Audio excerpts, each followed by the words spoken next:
TV భక్తి సమాచారం WhatsApp ఛానల్లో జాయిన్ అవ్వండి. అన్ని విశేషాలు ఎప్పటికప్పుడు తెలుసుకోండి. అలా కృష్ణ పరమాత్మ ఇతన్ని తీసుకొచ్చాడు. ఏం చేయాలి ఇప్పుడు? సరే, ద్రౌపది మాట నిలబెట్టాలి గనక ఇతనికి అశ్వత్థామకి పైన శిరస్సు మీద ఒక మణి ఉంటుంది. ఆ మణిని తీగానే తేజోవిహీనుడైపోయాడు. మనిషిని వధించకపోతే వాడి శిరస్సు మొత్తం ఒకసారి ముండనం చేస్తే, పూర్తి గుండు కొట్టేస్తే వాడిని సంహరించినట్టే. అలా పూర్తి గుండు కొట్టి శిబిరం నుంచి వెళ్ళగొట్టారట.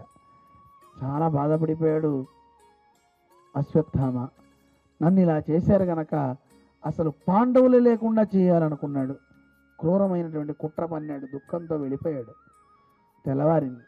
చనిపోయిన వాళ్ళందరికీ కూడా అంత్యక్రియలు చేసి తర్పణాదులన్నీ ఇచ్చి ఇక బయలుదేరడానికి అయ్యేటటువంటి కార్యంలో ఎక్కడి నుంచో బాణాలన్నీ వస్తున్నాయట.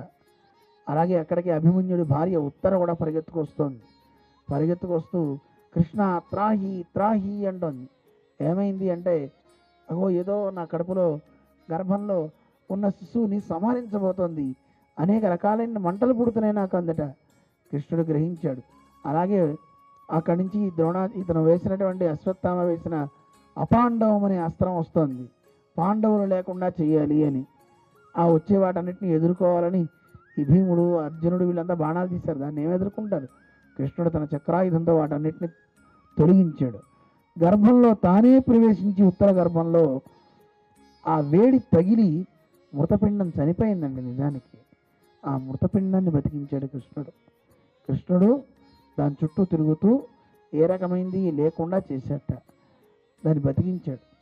భాగవత ప్రకారంగా మహాభారతంలో మనకి ఎలా కనపడుతుందంటే, ఆ చనిపోయినటువంటి పిండం బయటకు వచ్చిన తర్వాత కృష్ణుడు ఆచమనం చేసి దాన్ని తాకి బతికించినట్టుగా మనకి మహాభారతం తెలియజేస్తుంది అన్నమాట.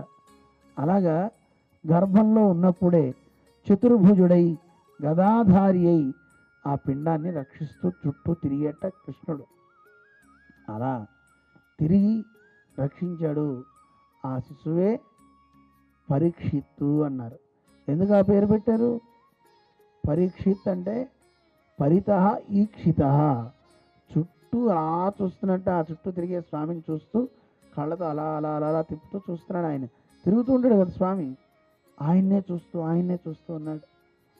అలా చూస్తూ ఉన్నవాడు పుట్టిన తర్వాత ఏడి ఇంకా రాలేదే, ఎక్కడున్నాడు, నా చుట్టూ తిరిగిన వాడేడి కనపట్టలేదే అని చూసేటండి. అందుకే ఆయనకి మామూలుగా పేరైతే విష్ణురాతుడు అని పేరు. విష్ణువు చేత రాత రక్షించబడినవాడు, అందువల్ల ఆయనకి పేరు విష్ణురాతుడు అని పేరు. ఇలా ఆ స్వామికి నామకరణం చేశారు. కృష్ణ పరమాత్మ బయలుదేరడానికి ముందు వెళ్ళిపోతాడు. ద్రౌపది ప్రార్థన చేస్తుంది, కృష్ణ నువ్వు అప్పుడే వెళ్ళకయ్యా, కొంతకాలం ఇక్కడ ఉండవయ్యా అని ప్రార్థిస్తుంది. సరే, ఆవిడ ప్రార్థన మేరకు ఇక్కడ ఉండాలి అని అక్కడ ఉన్నాడు. వరం కూడా ఇస్తాడు, ఏం వరం కావాలో కోరుకో అని. ఆవిడ కోరుతుంది, విపద సంతనస్యస్వ, కృష్ణ మాకు ఎల్లప్పుడూ కష్టాలే కావాలి, ఆ కష్టాలు వచ్చేలాగా నాకు వరం ఇవ్వయా. అదేంటి అత్త, ఎవరైనా కష్టాలు కోరుకుంటారా? అవును, కష్టాలు ఉన్నప్పుడే కదా మా పక్కన ఉన్నావు, ఇప్పుడు కష్టాలన్నీ తీర్చేసారని దూరం వెళ్ళిపోతున్నావు. అలా కాదు కృష్ణ, మాకు ఎప్పటికీ కష్టాలు ఇవ్వు అని కోరిందిటండి. కోరి ఆవిడ కృష్ణుడిని చాలా అందమైనటువంటి ఆ శ్లోకాలతో స్తుతిస్తుంది. శ్రీకృష్ణ నరభూషణ యదుసఖ అనే చాలా అందమైనటువంటి పద్యం. చెప్పుకుంటే చాలా ఉన్నాయి పద్యాలు ఈవిడివి. మనకి సంస్కృత భాగవతంలోనూ పోతన భాగవతంలోనూ ఒకటి చెప్పుకుందాం. విపద సంతు నశ్యస్వత్ తత్ర తత్ర జగద్గురు. కృష్ణ నాకు కష్టాలే రావాలి, ఎందుకంటే కష్టాలున్న చోటే నువ్వు ఉంటావు. అందుకే చూడండి, డబ్బు పోయింది, చాలా ఇబ్బందులు వచ్చాయి అనగానే వెంటనే వెళ్ళి దేవుడి దగ్గరికి వెళ్తాడు. ఎందుకు వెళ్తాడు? సార్ నా జాతకం బాగాలేదు, ఏం చేయమంటారు? ప్రదక్షిణాలు చేయబోయి అనగానే అప్పుడు ఆ ప్రదక్షిణాలు చేస్తూ ఎక్కడ లేని భక్తి వాడికి అప్పుడే వస్తుందండి. దేవుడి మీద, దేవుడి ప్రసాదాలు తింటూ గుళ్ళో ఉంటూ ఆ తర్వాత వాడికి మళ్ళీ ఏమైనా కష్టాలని తీరే సంపదలు వచ్చాక కొంచెం గుడికి రెండుసారంటే టైం లేదండి, సమయం లేదండి అంటూ వాడు దూరం అవుతాడు. అందుకే సంపదలు ఎంత ఉన్నా అంత దేవుడి దగ్గర ఉంటే సంపదలు పోవండి. సంపద అడ్డుగా పెట్టుకుని సంపాదించడం కోసమని దేవుడికి దూరంగా ఉంటే, ఓహో పాపం వీడు నన్ను చేరలేకపోతున్నాడే, మరి వీడి కష్టాలు తొలగించాలంటే ఏం చేయాలి, అవన్నీ ఉండడం వల్ల ఇంకా పాపకృత్యాలు చేస్తున్నాడు కదా, కొంచెం అవి దూరం చేద్దాం, దూరం చేసి వీడిని సంస్కరిద్దాం, వీడిని బాగు చేసి తరింపచేద్దామని పరమాత్మ కూడా చేస్తుంట. అపూర్వమైన ఐశ్వర్యం ఇవ్వడానికే ఆయన చేసే కృత్యం అన్నమాట. అటువంటి శ్రీకృష్ణుని స్తోత్రం చేస్తూ, శ్రీకృష్ణ యదుభూషణ నరసఖా శృంగార రత్నాకర. నరసకుడు అంటే అర్జునునికి స్నేహితుడు. అటువంటి స్వామిని లోకద్రోహి నరేంద్ర వంశదహన, లోకంలో ఎవరైతే ద్రోహులు ఉన్నారో వాళ్ళందరినీ సంహరించి పారేసేవాడు స్వామి. అలాంటి స్వామి లోకేశ్వర, లోకానికి మొత్తానికి నాయకుడు నువ్వేనయ్యా. దేవత నీక బ్రాహ్మణ గోగణార్తిహరణ, దేవతా సమూహానికి కావచ్చు, బ్రాహ్మణులకు కావచ్చు, గోవులకు కావచ్చు, అందరికీ ఉన్న ఆర్తి మొత్తాన్ని తీర్చేవాడు నువ్వే. నిర్వాణ సంధాయక, ఆనందం అనేటువంటి ఆ పరమపదాన్ని ఇచ్చేటువంటి వాడివి నువ్వేనయ్యా. నీకు మృక్యద దృంపవే భవలతల్, కృష్ణ అని నిన్ను మొక్కుతున్నా, నాకున్నటువంటి ఈ సంసారం అనే లతలు, ఈ జంజాటాలు ఏవైతే వాటిని తెంపి. నిత్యానుకంపానిధి, అయ్యా నీకుండే దయ ఎవరికి ఉంటుంది? దయే నిధిగా ఉన్నవాడు. మూట కడితే దయంతా మూర్తి భవిస్తే నువ్వేనాయన, అందువల్ల నాకు అలా చెయ్యి అని చెప్పి ఆవిడే ప్రార్థన చేస్తే సరే అని కృష్ణుడు అక్కడ ఉండిపోతాడు. ధర్మరాజుకి ఎన్నో విషయాలు చెప్పాడు, కానీ ధర్మరాజుకు కూడా అనిపించింది, అయ్యో ఈ రక్తపు కూడు తినాల్సి వస్తుంది, ఏమిటి పరిస్థితి అనుకునే సందర్భంలో అప్పుడు అక్కడ భీష్మాచార్యుల వారు అస్తమించే సమయం వచ్చిందని గ్రహించి వెంటనే కృష్ణుడు భీష్ముడు లేకపోతే ఈ తత్వం ఎవరికి అందదని వీళ్ళని తీసుకుపోతాడు. భీష్ముడు ద్వారా జ్ఞానాన్ని ఉపదేశింపజేస్తాడు. అదొక అద్భుతం అండి భీష్ముడిది కూడా. ఒక పద్యం తెలుసుకుందాం. కృష్ణుడి దగ్గరికి వెళ్ళిన తర్వాత కృష్ణుడు అక్కడికి వెళ్ళి చేతులు కట్టుకున్నాడు. ధర్మాన్ని చెప్పమని అడిగారు. నేనా ధర్మాన్ని చెప్పేది? ఈ సమయంలోనా? లేదా నీకు తెలిసిన తత్వం ఎవరికి తెలుసును? కృష్ణుడు భగవద్గీత చెప్పాడు, కానీ భీష్ముడు చెప్పినటువంటి తత్వం చాలా గొప్పదండి. ఆ పరమాత్మ యొక్క తత్వాన్ని విష్ణు సహస్రనామ స్తోత్రాన్ని లోకానికి అందించాడు. ఒకటే కాదు, ఎన్నో ధర్మాలు చెప్పాడు. రాజధర్మాలు, అలాగే బ్రహ్మచర్యంలో ఉండాల్సిన ధర్మాలు, గృహస్థ ధర్మాలు, వానప్రస్థ ధర్మాలు, సన్యాసి ధర్మాలు ఎన్నో చెప్పాడు. ఎలా రాజ్యపాలన చేయాలి, అన్ని సూక్ష్మాలు, ధర్మ సూక్ష్మాలు చెప్పాడు. చెప్పి ఇంత బలంతో గొప్ప శక్తితో మృత్యువును కూడా దూరంగా నెట్టడానికి గల కారణం ఏమిటో కూడా వినని ఆ కారణం చెప్పాడు. అలాగే ధర్మరాజుకున్న సందేహాలు ఎన్నో ఉన్నాయి. కిమేకం దైవతంలోకే కింవాప్యేకం పరాయణం, ఎవరు ఈ దేవతలందరికంటే గొప్పవాడెవడు, అందరికీ మంగళాలు కలిగించే వాళ్ళకంటే మంగళం కలిగించేవాడెవడు, ఇలా అన్నీ అడిగితే అప్పుడు ఆయన ఉపదేశించింది విష్ణు సహస్రనామం. ఇవన్నీ అడుగుతూ చమత్కారంగా చెప్తారండి. తాత శాస్త్రంలో ఉన్నవన్నీ చెప్పకు, అసలు నీ అభిమతం ఏమిటో చెప్పు, భవత పరమో మత, నువ్వేమనుకుంటున్నావో చెప్పు అంటే అప్పుడు ఆయన చెప్తాడు ఆ తత్వం. చెప్పేటప్పుడు ఆయన భావిస్తూ, అసలు నేను ఇక్కడ మూర్తి భవించిన ఆ తత్వం ఇక్కడే ఉందయా, ఆ తత్వాన్ని నేను నమస్కరిస్తున్నా. ఎలాంటిది ఆ తత్వం? ఆ తత్వం కూడా ఏదైతే నేను ప్రతిజ్ఞ చేశానో, అంటే ఆయన ప్రతిజ్ఞ చేశాడు, ఆయుధం పట్టను అన్నాడు కృష్ణుడు, పట్టిస్తానని నేను ప్రయత్నం చేశా. మత్ ప్రతిజ్ఞాం, నా ప్రతిజ్ఞని నియమనం చేయడానికి వ్రతం అధికర్తం అంటాడు.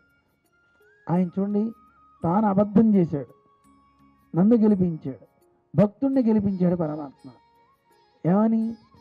ఆయుధం పట్టను అని కృష్ణుడు ప్రతిజ్ఞ చేశాడు, పట్టిస్తాను అని భీష్ముడు ప్రతిజ్ఞ చేశాడు. అందుకని నా ప్రతిజ్ఞని నిజం చేయడం కోసం తన ప్రతిజ్ఞని ఏం చేశాడు? అబద్ధం చేసుకున్నాడు. ఆయుధం పట్టణం ఆయుధం పట్టాడు కదా. అలాంటి ఆ స్వామిని నేను ఒక్కసారి మదిలో భావిస్తున్నాను అని అందంగా ఆయన చెప్పారు. కుప్పించి ఎగసిన కుంతలంబుల కాంతి గగన భాగం వెళ్ళగప్పిగొనగా. కొంతమంది కుండలంబుల కాంతి అంటారు. మన రఘునాథాచార్య స్వామి కుండలాలొద్దు కుంతలమని ఉండాలి అన్నారు. కుంతలాలంటే వెంట్రుకలు కదా.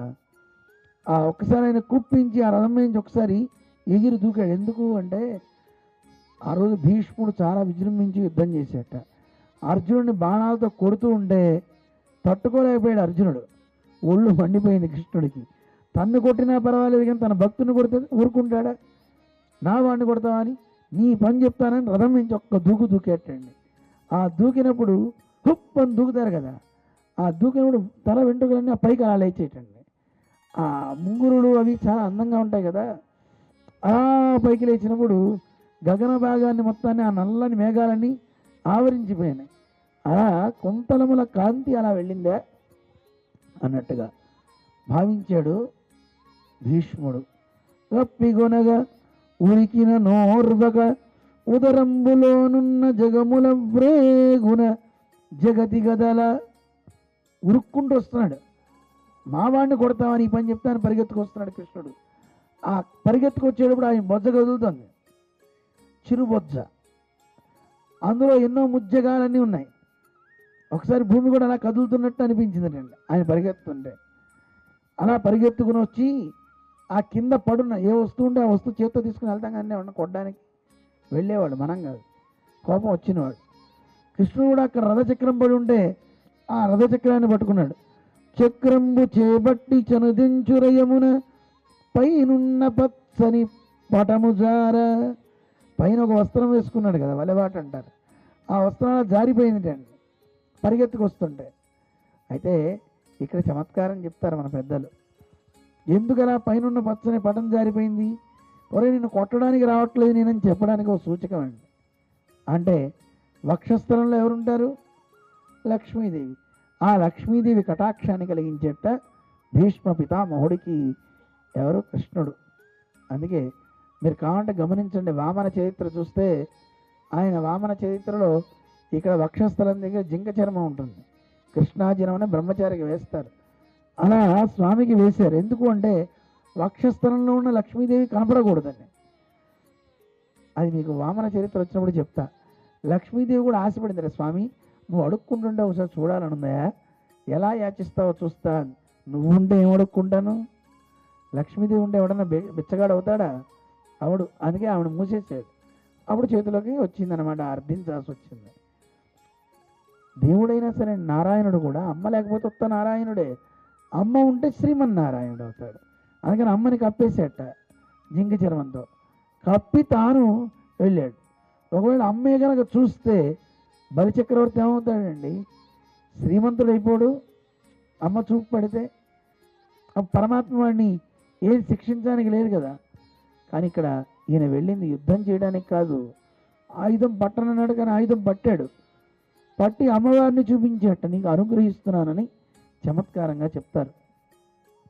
అలా వచ్చేటటువంటి ఆ స్వామి వెళ్తుంటే నమ్మితి నాలావు నగుబాటు సేయక మన్నింపుమని క్రీడి మరల దిగువ. కృష్ణ నేను చూసుకుంటా ఆయన సంగతి, నువ్వు వదిలేని మళ్ళీ పాదాలు పట్టుకున్నట్ట. మళ్ళీ కిందకి దిగేట రథం. మొట్టమొదట్లో రథం దిగాడు అర్జునుడు యుద్ధం చేయనని. ఇప్పుడు నేను యుద్ధం చేస్తే నువ్వాగు, నా పరువు పోతుందయా. భీష్ముడిని అర్జునుడు కొట్టలేక కృష్ణుడిని ప్రేరేపించాడు, కృష్ణుడు వెళ్ళాడని అంటారయ్యా. మన్నించవయా, నన్ను వదిలేయి అని చెప్పి పాదాలు పట్టుకుంటే వెంటనే కృష్ణుడు అన్నట్ట, కరికి లంఘించు సింహంబు కరణి మెరసి నేడు భీష్ముని చంపుదు నిన్నుగాతు విడువు అర్జున మటంచు మద్వి శిఖవృష్టి తెరలి చనుదించు దేవుండు దిక్కు నాకు. నాకు ఎవరా దిక్కు అంటే అలా అర్జునుడు పాదం పట్టినప్పుడు అర్జున మదించినటువంటి ఏనుగు మీదకి సింహం ఎలా దూకి దాని అంతు చూస్తుందో అలా ఈ భీష్ముడిని ఈరోజు నేను అంతు చూస్తా, నిన్ను రక్షిస్తా అన్నట్ట కృష్ణ పరమాత్మ. అలా అన్న స్వామి నాకు దిక్కండి అంటున్నాడు భీష్ముడు. ఆ స్వామి దిక్కు తప్ప ఎవరు నాకు? For more videos like this, subscribe Big TV channel.